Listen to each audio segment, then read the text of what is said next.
Pag iiyak yan, ibig sabihin pumasok. Gumagano-gano lang yan. Anong ginagawa niya?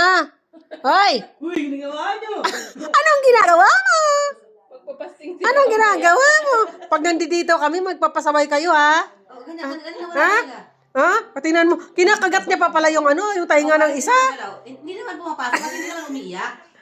Kasi pag sisigaw yan, ibig sabihin Aray ko. Aray ko. Hindi, ganun talaga pag umiiyak. Pasaway na pusa, oh. Pag nandito, Ay, tapos na kasi yung fasting, kaya yun, nagpasaway na siya. Ang iyak ka. Langya kayo.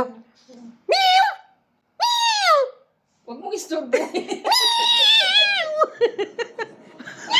Wala, sabi niya, hindi talaga lumalabas ang gagawin ko. Wala tong mga to. Sabi niya, Oo. sabi niya, wala nga eh. Wala nga eh. Galit tuloy siya.